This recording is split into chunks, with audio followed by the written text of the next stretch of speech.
Hey, folks, and welcome to the Grad School Sucks podcast, the show for grad students and academics who want to take their career into industry. I'm your host, Dr. Matt Carlson, and today I want to talk to you a little bit about my journey to industry and the steps that any grad student and academic can take to prepare to be on the industry job market. I have 6 steps that I'm going to talk about specifically, and the clip that I'm going to share actually comes from a live workshop that I did yesterday. At the time of this recording, it will be yesterday. At the time this episode is released, it will have been 2 days before. And that's the reason that this episode is coming out a day late. It takes a bunch of prep work to get ready to put on and then execute a good live webinar. And I tend to do live webinars or workshops pretty much every month. And so if you're ever interested, you can subscribe to my email list or go to gradschoolsucks.com and look at my events tab or webinars tab, and you'll be able to see what different live workshops I have coming up. So let's jump right into it. Here are the 6 steps that it takes to prepare yourself as an academic or a PhD for the transition to industry. So here's how to not get a job. And this is exactly what I did when I dusted myself off after leaving academia and figured out that a consistent paycheck would be really nice and maybe some health benefits. The thing to do is to make a resume and then just start sending it out broadly to everything you could possibly imagine. And that's exactly what I did. And it didn't go very well, as you might guess. I sent out over 200 applications over a 2-month period, and I got very few interviews and ultimately no offers. Or I may have gotten a very low paying offer that I didn't seriously consider. And that bummed me out even more because being jobless is, of course, not a positive experience. And frankly, when you have the that bummed out feeling when you're on the job market, recruiters can sense it. So that's also not a great place to be. Eventually, I did some research. I found other people who'd gone through this, and I discovered that there's a much easier way to doing it. And it's really not that much more hard work, it's just more focused. So let's jump into the easy way to make a transition into industry. First thing you're going to do is you're going to identify possible career paths. And I say possible because not every career path is going to be something that you can just jump into, as I found out. And the best way to do that is to find PhDs who've already made it to industry, and you find them through LinkedIn, and you discover what kinds of careers they have. Maybe you discover what did they have first and what do they have now, and you get to see a little bit of their trajectory. Maybe you discover the kinds of industries that people from your field tend to end up in. An example from my own life is I was applying for jobs in the 3 big sectors for data analytics: healthcare, business, and marketing. And guess who was the only sector to consistently give me phone calls for phone screens, for interviews? It was healthcare, because I'd analyzed data related to health outcomes for children who'd experienced traumatic experiences. And I'd also worked in the healthcare system as a behavioral health therapist. Of course, I wasn't necessarily working on all the same things that I do now in my career in healthcare data analytics, but it was enough of a parallel thing that I was able to get my foot in the door there. So you never know where that advantage is going to be. So talking with people who are from your fields is a great way to figure that out. And you do that through informational interviews. They're also called coffee chats. And then you make informed decisions with those data that you're gathering from the source, the straight source, not just someone with an opinion, someone with experiences that map onto yours. And here's exactly how you do it. You go to LinkedIn. I don't know if you can see my mouse cursor. You go to LinkedIn. Here on the right, in the search bar, it says PhD in psychology, and it says it in quotes. It's exactly what you're going to do. You're going to put PhD in whatever your field is, or master's in whatever your field is, and you're going to click on the people tab, and you're going to look at all of these profiles. You're going to see a lot of different kinds of people, and not everyone is going to be a perfect match with who you are and who you want to become with your career. And there will be a lot of students, a lot of academics. And I encourage you, if you need to expand this field at all, you could try searching adjacent fields. So for me in human development and family science, that meant going into family psychology, developmental psychology, maybe even anthropology to discover more career paths that people had taken.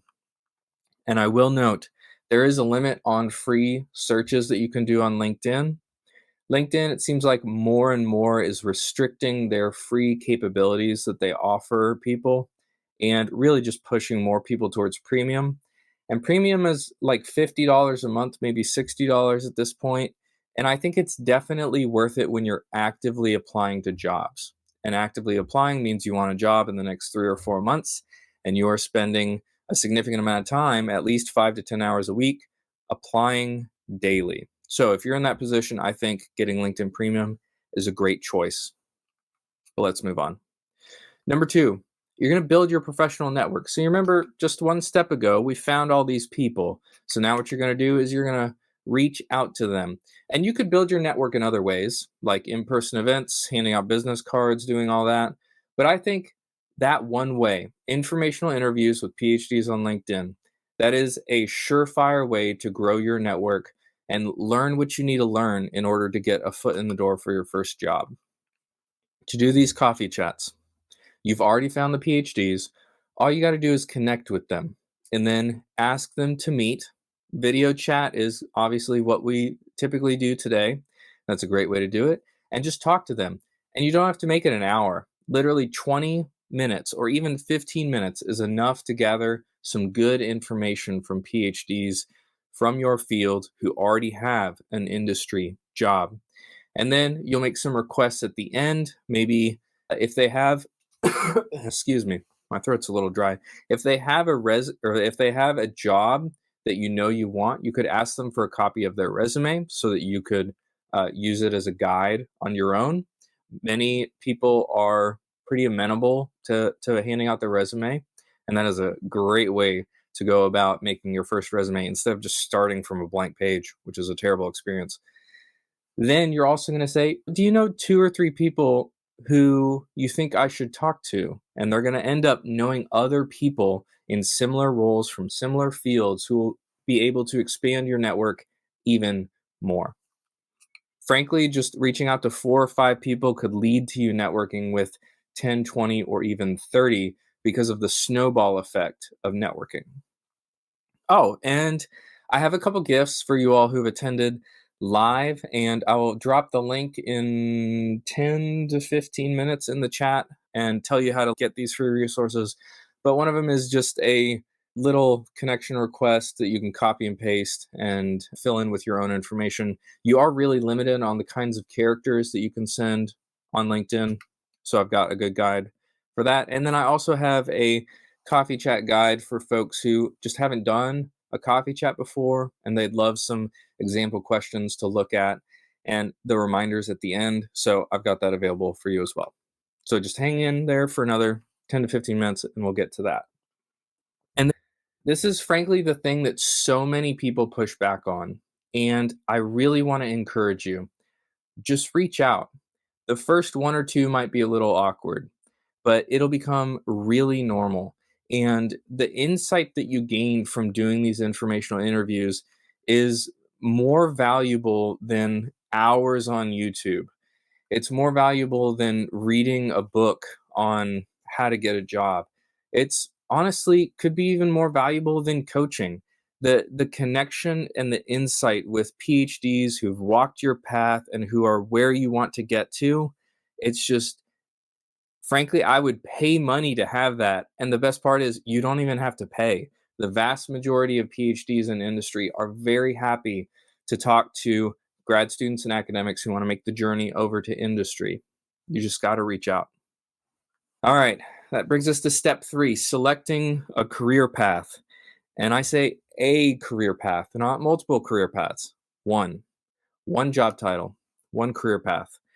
And the way I would recommend selecting it is after you do some informational interviews. I would think at least 3 or 4, if not 5 or 6, or I have a group coaching program. I just wrapped up my first cohort last week, and one person told me that they had done 10 informational interviews during the time that we've been meeting. And I think that's about right, especially if you don't know exactly the kind of job that you want to pursue. Anyway, once you get all that data, it really comes down to what's going to work out the best. And you're going to have different things that you value. Obviously, like the opening question, people said mental health, better pay, work-life balance, stability. I think all those are great. And so you're going to weigh what's most important to you and how that aligns with the kinds of jobs you're looking at. And of course, the likelihood of getting the job. And frankly, the first job you get in industry is going to be the hardest one. Typically, it'll be the hardest one because you got to make that leap. You got to show that you're not just someone who reads books and writes papers. You're also someone who can produce value for a for-profit organization. And I know you can. You just have to show it and get the job and then keep on going. And if you don't like it, it's very easy to get a new job in industry. It's much easier than it is in academia.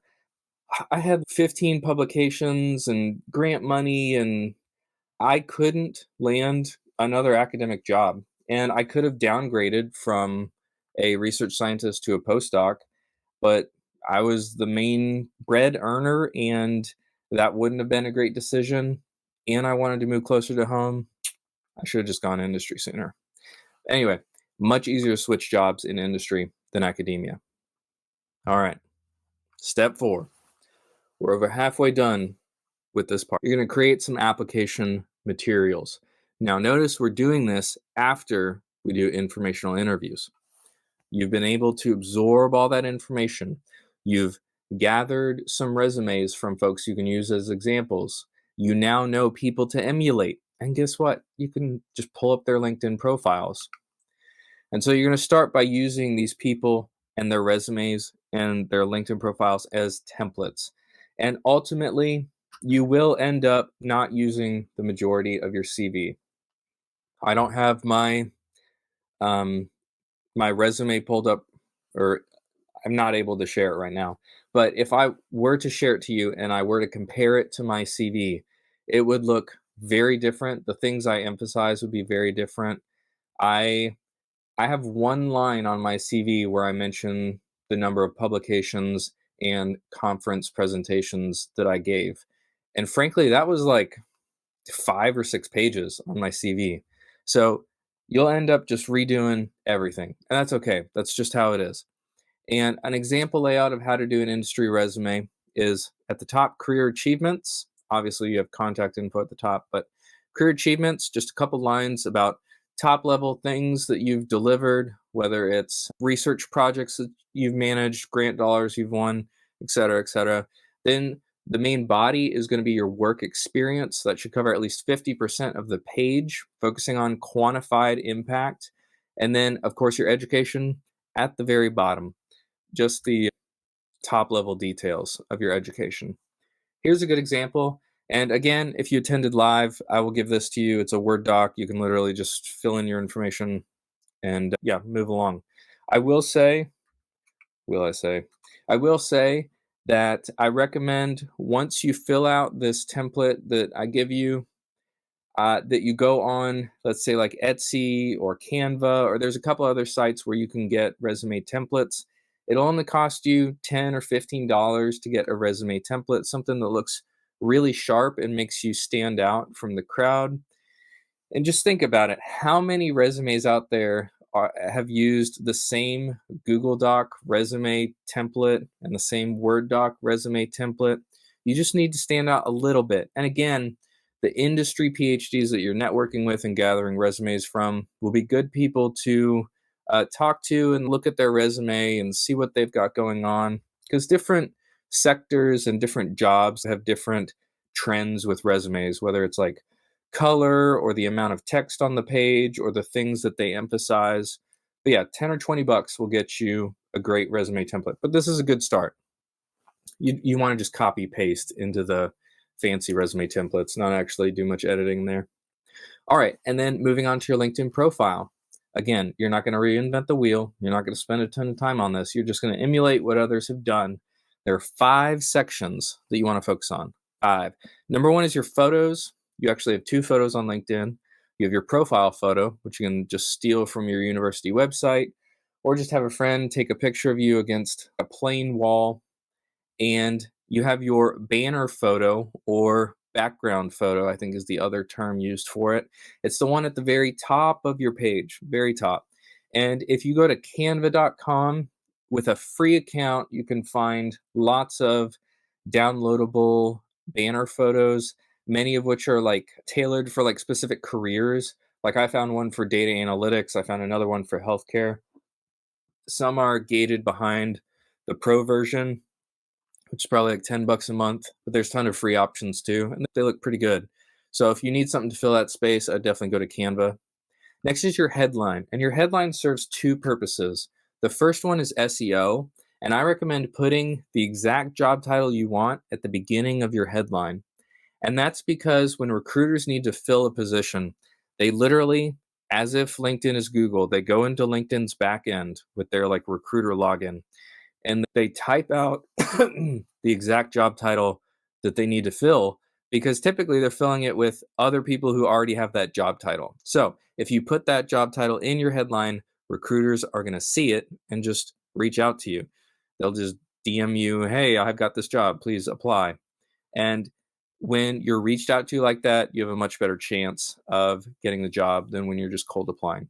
The second part of your headline is like a branding element, and that's where you talk a little bit about the top level, the like bird's eye view value that you bring. And so my headline is healthcare data analyst, and then I have a dash, and then it says I use data to ensure healthcare delivers the value for low income families, or something like that, because I work in the Medicaid space. And so it's providing a little bit of context for a recruiter who has a lot of profiles to look at. And so they just want to know a little snapshot of who you are. And maybe that will compel them to look at the next thing that you're going to look at, your about section. Your about section is where you get to do a little bit more storytelling. I would recommend thinking about a 3-paragraph structure where you generally talk about the large picture of where you've come from, the middle picture about like the skills you bring, and then the very end paragraph is about what you're looking for specifically right now, like what kind of position. And I would even get so focused as to say not just the job title, but even the industry. If you'd selected an industry, whether it's like tech or healthcare or bioinformatics or manufacturing or whatever it ends up being. And then after your about section is your experiences section. And this you can largely copy and paste from your resume. That's what I tend to do. You can change it into full sentences, or you can do paragraphs, but bullets are still pretty accepted there. And you really just want to fill this out, because once a recruiter gets to your about section, they'll look at your experiences and they might get down to your skills, because you're starting to lose them. They'll give you like 10 to 15 seconds maybe, and then they'll make a decision about whether to invite you to apply, or they'll do a first round phone screen with you. And so your experiences is good, but it's not as important as your about section and the others, in my opinion. The last one is your skills section.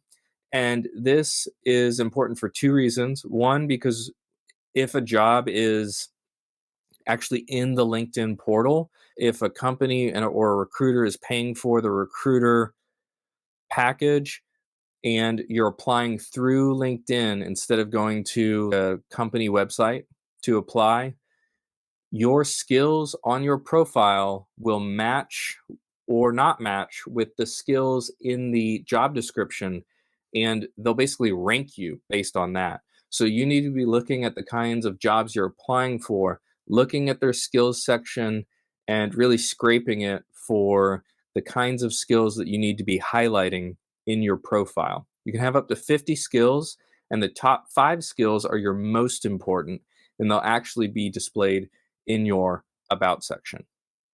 I know that was a lot of information, but LinkedIn is the very end of all this prep work. Once you get your resume, it's just boom, taking it down from there. All right, and then you're ready to apply. So you start applying as soon as you have a great resume, or even a good resume, or even a satisfactory resume. I would start applying because you never know who's going to see it, who's going to think you're a great fit. And industry is not like academia, where in academia, if you apply to a job, so and so knows your mentor. And if your application wasn't good, they'll like bad talk you to your mentor. It's not like that at all. It's not personal. You apply, you get the job, or you get an interview, you don't get it. It's fine. You can apply again later. So start applying as soon as you feel comfortable. All you really need is that resume. LinkedIn as well, but less. And then keep track of your applications. I tend to tell people that 1 to 200 jobs is on average what people have to apply to get an industry job. And those are cold jobs, those are cold applications. If you have warm leads on getting a job, maybe you know someone at a company and they have a position available and it's aligned with the kind of skills that you have a much higher chance of getting a job through that.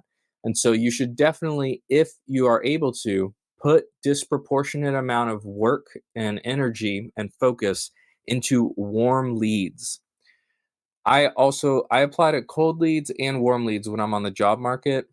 Obviously, the warm leads I give more attention to. I also do cold leads though, because you just never know who's going to pick you up. And the job that I have now, I got through a cold application. I did not know someone on the team. 100 job applications is typically what I recommend. It's like a 1 to 10, going from 10 applications will give you one interview, 10 interviews will give you one offer, or it may be 20 to 1, 20 to 1, depending on how competitive the market is and how competitive you are. And then I would keep doing informational interviews. Job experts actually recommend you spend as much time doing informational interviews or doing networking as you do applying. And the more connections you have, the more chances you have for getting a referral, that warm lead that is much higher likelihood to get you a job. And then it's time to get ready for job interviews. I think getting ready for job interviews just sucks all the time because unless you do them consistently, it's like it's like any skill, it starts to atrophy and then you got to get back into the spirit of it and get your energy back. And so I would recommend thinking through some usual questions that are asked in interviews and preparing stories that you can use to display how your skills can deliver value to the organization. Doing a mock interview can also really help. I love doing mock interviews, both like being the person being interviewed and also the one doing the interviewing.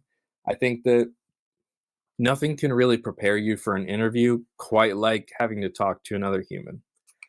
And another bonus for those who showed up live, I've got just a list of some questions that I think you should prepare for. All right, last part for this section, how to address a skill gap.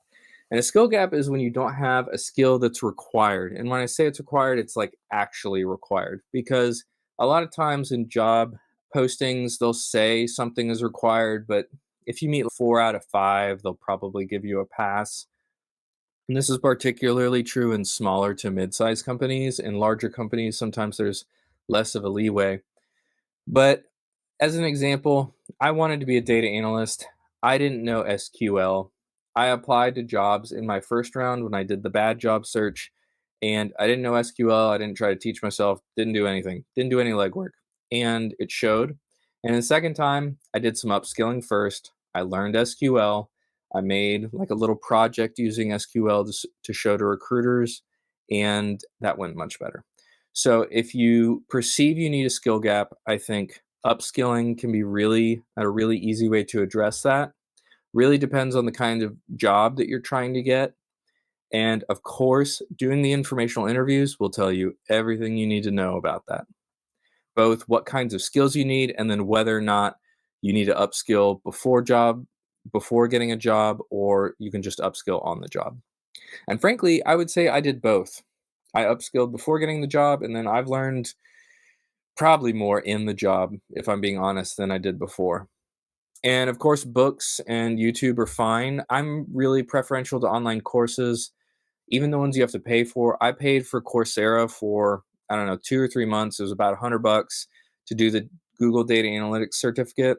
I don't particularly think that certificate is the gold standard or something that PhDs necessarily need to do. It can get very basic when it comes to data because it's made for people who don't necessarily come from a data background.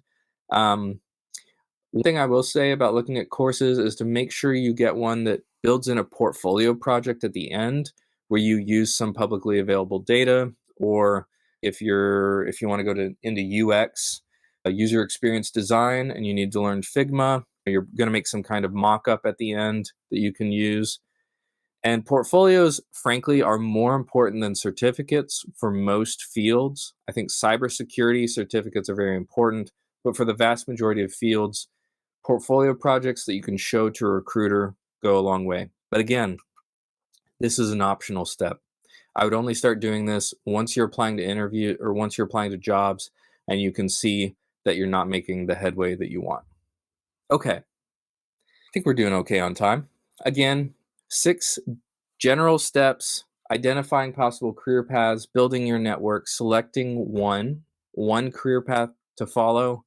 Frankly, because every time you split your time and focus, it's going to become less effective. You don't need one generic resume, you need one very specific resume. And if you have to do that for 3 different kinds of jobs, that's much more time. And then what are you going to do with your LinkedIn profile? You can only have one LinkedIn profile. And create your resume and LinkedIn profile, and then apply and keep networking, and then consider addressing gaps in experience and skills. All right, folks, those are my 6 steps to going from academia to industry. If you are interested in a checklist that breaks down these 6 steps into bite-sized little mini steps that you can use to track your own progress over time, you can literally check things off as you do them and prepare for your industry job search. You can get that at 6weekchecklist.com, or you can scroll down and click the link in my bio to download that today. All right, thank you for listening, and I will see you all next week.